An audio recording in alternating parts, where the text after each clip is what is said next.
안녕하세요. 반려동물이 평생 건강한 피부로 살아갈 수 있도록 도와드리는 평생피부과 동물병원 박원장입니다. 오늘은 얼마 전에 저희 유튜브 채널에 강아지의 중성화 수술에 대해서 어떻게 생각하냐는 질문이 올라왔었습니다. 강아지 중성화 수술에 대해서는 이미 인터넷에서 검색을 해보면 굉장히 많은 정보가 있을 텐데, 그럼에도 불구하고 저에게 그런 질문을 하는 것을 보면 제가 강아지 중성화 수술에 대해서 어떻게 생각하고 있는지 그것이 궁금한 것 같아서 오늘은 강아지 중성화 수술에 대해서 이야기를 해보려고 합니다. 강아지 중성화 수술을 할까 말까. 지금 동물병원에서는 강아지 중성화 수술에 대해서 이렇게 이야기를 하고 있습니다. 먼저 수컷의 중성화 수술을 권장하는 이유는 호르몬으로 인한 스트레스 예방, 그리고 오줌을 여기저기 싸고 다니는 마킹 방지, 또 전립선 질환 이런 것들을 예방하기 위한 목적으로 실시하고, 그리고 암컷 같은 경우는 유선종양 그리고 자궁축농증과 같은 자궁질환을 방지하기 위한 목적으로 수술을 권하고 있습니다. 그리고 수술 시기는 수컷 같은 경우는 수술이 간단하기 때문에 예방접종이 끝나는 시기인 4개월에서 6개월 사이에 수술을 할 것을 권하고 있고, 암컷 같은 경우는 첫 발정 전에 권하고 있습니다. 암컷의 중성화 수술을 첫 발정 전에 권하는 이유는 여기 보는 것처럼 첫 발정기가 오기 전에 수술을 해야 생식기관과 관련된 질병에 걸릴 확률이 현저히 낮아지기 때문이라면서 그렇게 권하고 있는 것입니다. 그러면 이러한 중성화 수술했을 때 부작용이 뭐가 있을까요? 그러한 부작용에 대해서 현재 동물병원에서는 큰 부작용은 없다, 그리고 약간의 부작용이라고 할 수 있다면 비만이 되는 그런 정도가 부작용이라고 이야기하면서 별다른 문제가 없다고 이야기합니다. 여기까지가 여러분들이 동물병원이나 아니면 인터넷상에서 쉽게 접할 수 있는 중성화 수술과 관련된 그런 정보일 것입니다. 그럼 여기서 좀 더 생각을 해보겠습니다. 좀 더 생각을 해볼 것은 뭐냐면, 중성화 수술을 하게 되면 수컷도 그렇고 암컷도 그렇고 성호르몬이 분비가 되지 않습니다. 그러면 그러한 성호르몬이 어떤 역할을 하고 있는지 살펴보면, 남성 호르몬은 성욕을 자극하고 정자를 생성합니다. 근데 이 남성 호르몬이 안드로겐이 이러한 성욕을 자극하고 정자를 생성하는 그런 기능만 하는 것이 아니라 골격 성장과 관련해서 성장판을 자극하고 또 근육의 발달 촉진, 단백질 합성, 적혈구 형성 이러한 기능 또한 같이 작용을 한다는 것입니다. 다시 말해서 중성화 수술에서 이런 성호르몬이 분비가 제대로 안 되면 이러한 기능들이 적절하게 이루어지지 않는다는 얘기입니다. 그리고 암컷 같은 경우 여성 호르몬인 에스트로겐이 하는 역할은 배란 그리고 임신을 위한 자궁 성장 촉진 이러한 기능, 또 유선 조직 발달 촉진 이런 생식기와 관련된 기능뿐만 아니라 뼈의 성장판을 자극합니다. 그리고 에스트로겐이 결핍되게 되는 경우, 특히 사람 같은 경우 폐경기 이후에 문제가 되는 건데, 생식기가 위축되고 또 칼슘 손실로 인한 골다공증이 유발하게 됩니다. 근데 이런 문제만 있는 게 아니라 암컷 중성화 수술한 개들이 나이가 들면 오줌이 자기도 모르게 새어나오는 요실금 증상을 보이기도 합니다. 요실금 증상이 있는 경우 개들이 잠을 자다가 오줌을 넣어서 자고 있던 자리가 오줌에 젖어 있기도 하고, 잠깐 어디 앉아 있으면 그런 곳마다 오줌을 지르게 됩니다. 이런 요실금에 대해서 이런 소동물 내과 이런 책을 보면 요실금의 원인으로 보시는 것처럼 굉장히 많은 것들을 주요 원인으로 이야기하고 있습니다. 그렇기 때문에 이렇게 많은 원인들 중에 어떤 것이 정말 강아지의 요실금의 원인인지 구분하기 어렵게 됩니다.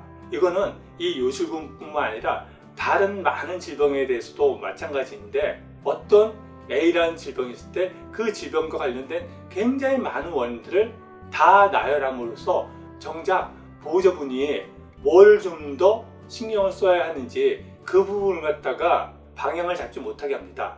이것은 개 아토피와 관련해서도 가장 먼저 피해야 되는 게 강아지 사료에 포함된 방부제, 사료첨가제 그런 화학물질인데, 그런 요인뿐만 아니라 무척 많은 아토피와 관련된 원인들을 나열함으로써 정작 보호자분들은 그 많은 것들 중에 뭐를 좀 더 신경 써야 되는지 방향을 잡지 못하게 하는 그런 것과 비슷한 경우입니다.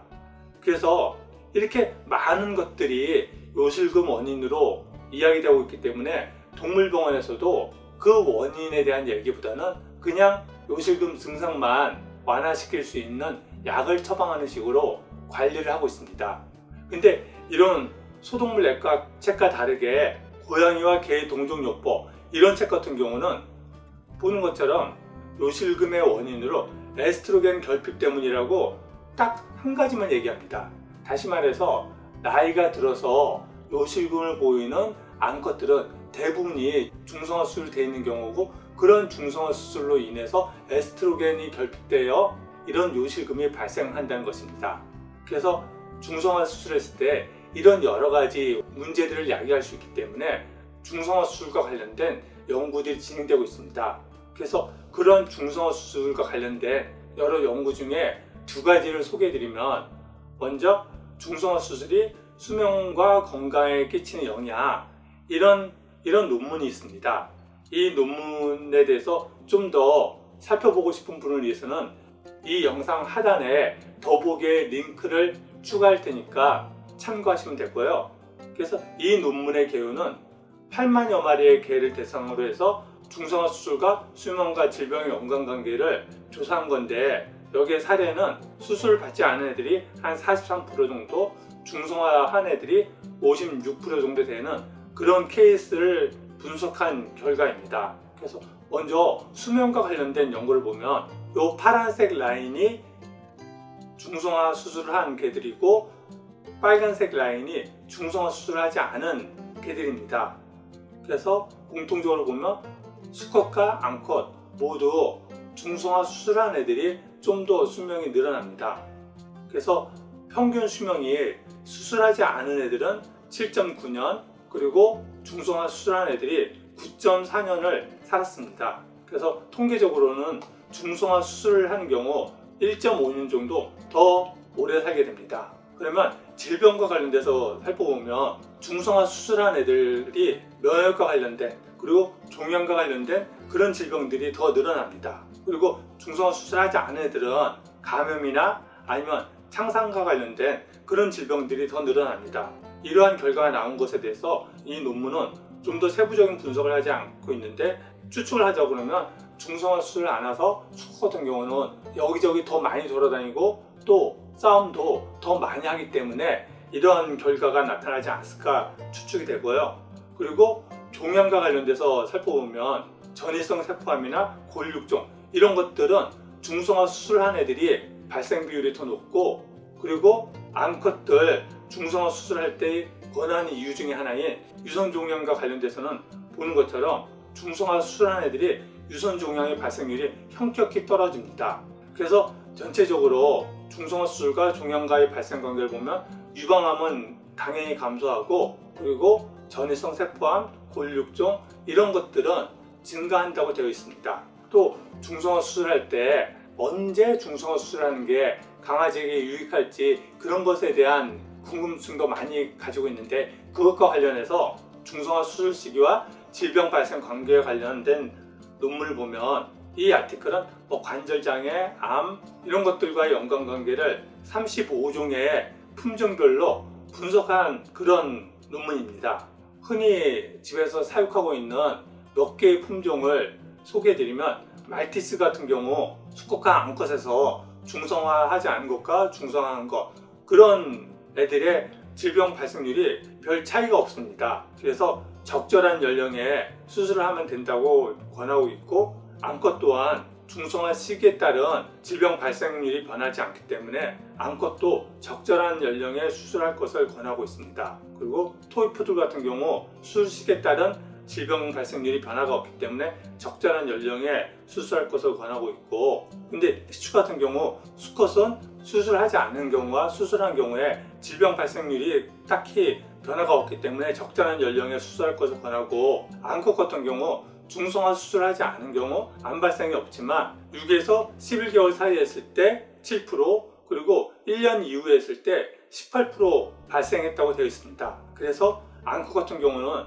가급적 수술을 늦게 해서 2세 이후에 할 것을 권하고 있고요. 코커스파니엘 같은 경우도 중성화 수술하지 않은 경우 암 발생이 없지만 중성화 수술한 경우 17% 정도 되기 때문에 가급적 늦게 2세 이후에 할 것을 권하고 있습니다. 그리고 자궁축농증은 중성화 수술을 하지 않은 경우 5% 정도 발생하고 있고, 중성화 수술한 애들은 자궁축농증이 없고요. 그리고 빌 같은 경우는 수컷에서 관절장애가 중성화 수술을 하지 않은 애들은 2%, 그리고 중성화 수술한 애들은 15%까지 늘어납니다. 그래서 성장기에 중성화 수술을 하지 말고 성장기가 끝난 이후에 1세 이후에 중성화 수술을 권하고 있고요. 그리고 앙코 같은 경우는 딱히 질병 수술 시기와 질병 발생률과의 어떤 관계가 없기 때문에 적절할 때 하라고 권하고 있습니다. 이런 식으로 이 아티클은 35품종에 대해서 수술을 언제 하면 좋을지 가이드라인을 제시하고 있으니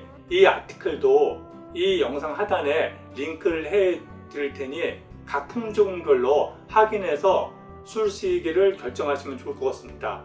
그래서 이 아티클의 권장사항은 소형견 품종에서는 중성화 시기에 따른 관절 장애가 증가하지 않는다고 얘기하고 있고, 골든 리트리버 같이 덩치가 커다란 애들은 1세 이전에 중성화를 하는 경우 관절 장애가 2~3배 증가한다고 합니다. 또 품종에 따라 관절 질환이나 암 발생이 수술 시기에 따라서 증가하기도 하기 때문에 품종에 따라 중성화 시기를 결정하기를 권장하고 있습니다. 이렇게 두 개의 논문을 살펴봤는데, 이 두 개의 논문에서는 중성화 수술을 했을 때 수명이 증가하거나 하는 그런 긍정적인 부분도 있지만 질병 발생률이 증가하는 그런 질병도 있기 때문에 그런 것을 고려해야 되고, 또 수술 시기에 따라서 이런 질병 발생률이 달라지니까 품종별로 수술 시기를 달리할 것을 권하고 있습니다. 그러면 여기서 저의 중성화 수술에 대한 생각을 들려드리겠습니다. 먼저 지금 동물병원에서는 강아지 중성화 수술을 자궁축농증이나 유선종양과 같은 그런 질병을 예방하기 위한 목적으로 중성화 수술을 권하고 있습니다. 근데 여기서 한번 생각해 봐야 될 건, 그러면 중성화 수술을 하지 않으면 그런 질병이 더 늘어난다는 걸까요? 이거는 자연에 이렇게 많은 동물들이 있습니다. 그러면 이런 동물들이 중성화 수술을 하지 않을 텐데 그 결과 나이가 들면 자궁축농증이나 유선종양 그런 질병이 발생하는 걸까요?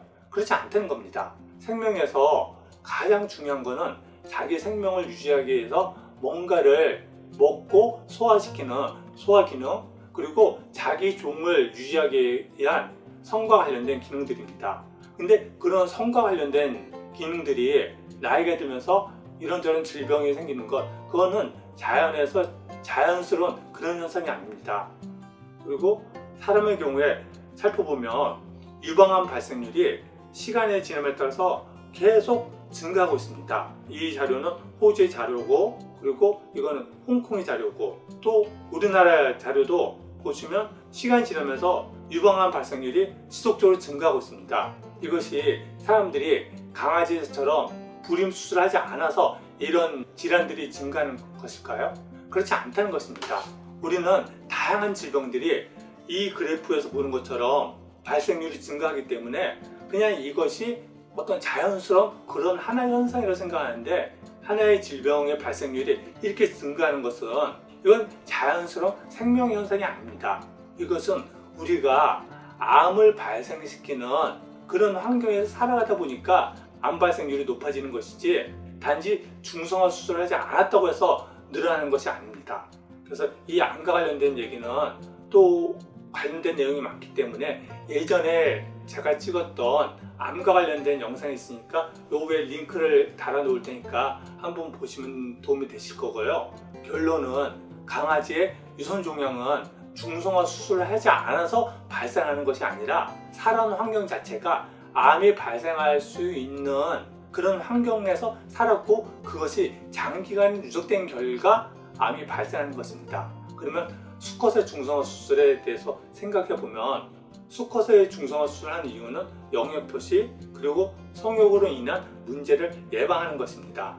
이 부분은 사실 자연에 살아가는 수많은 동물들의 수컷은 문제가 되지 않은 부분입니다. 짝짓기 시기가 되면 모든 수컷들은 자기의 영역이 필요하기 때문에 그것을 서로 침범하지 않도록 영역을 표시하는 것, 그것도 중요한 부분이고, 또 짝짓기 시기가 됐을 때 짝짓기를 하는 것, 그것도 자연스러운 것입니다. 근데 지금 대다수의 반려동물들은 보시는 것처럼 아파트에 갇혀서 생활을 하고 있습니다. 이렇게 갇혀서 생활을 하다 보니까 자연스럽게 성욕이 생겨나도 그 성욕을 해결할 방법이 없습니다. 남자들 같은 경우는 자연스러운 성욕이 해결되지 않을 때 그 자체가 굉장히 큰 스트레스가 됩니다. 그래서 이런 신부님과 스님들 같은 경우는 여러 가지 어려운 부분들도 있지만 그 성욕을 절제하는 그 부분도 굉장히 큰 어려움 중에 하나입니다. 근데 이런 분들이야 자기 스스로 그런 어려움을 인내하면서 살아가겠다고 선택을 하는 것이고, 개들 같은 경우는 그러한 생활을 선택하지 않은 상태로 갇혀서 지내고 그에 따라서 성욕이 해결되지 않고 또 자기 영역을 표시하는 그런 자연스러운 행동 또한 제대로 못하게 됩니다. 그래서 그러한 것이 지속적인 스트레스가 돼서 성격이 좀 날카로워지거나 아니면 우울해지는 그런 상태를 보일 수 있습니다. 물론 모든 개들이 똑같지는 않고 자주 산책을 해줘서 집 안에서는 영역을 표시하지 않지만 바깥에 나가면 영역을 표시하고, 그런 경우 영역 표시와 관련된 스트레스는 좀 덜할 수 있지만 대체로 봤을 때 중성화 수술하지 않은 애들이 영역 표시와 관련된 마킹 행위로 많은 스트레스를 받습니다. 그래서 정리를 하자면 암컷 같은 경우 자궁순응증이나 유선종양, 그런 것들은 나이가 들면서 면역이 떨어져서 발생하는 문제입니다. 그 문제를 예방하기 위해서는 어릴 때부터 건강한 먹거리 또 건강한 환경에서 살아갈 수 있도록 돌보는 것입니다. 그렇게 하면 노령기에 그런 질병이 발생하는 것을 예방할 수 있습니다.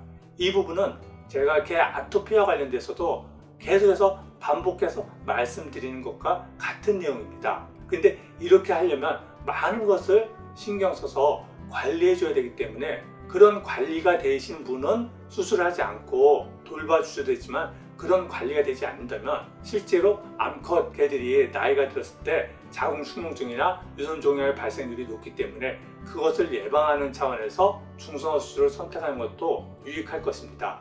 그리고 수컷 같은 경우는 갇힌 환경에서 사육하는 것 그 자체가 개들에게 많은 스트레스가 됩니다. 따라서 수컷 강아지는 좀 전에 소개해드린 그런 논문을 참고해서 품종별로 언제 정도 수술을 하면 좋을지 결정을 해서 수술을 하면 강아지에게 좀 더 유익할 것입니다.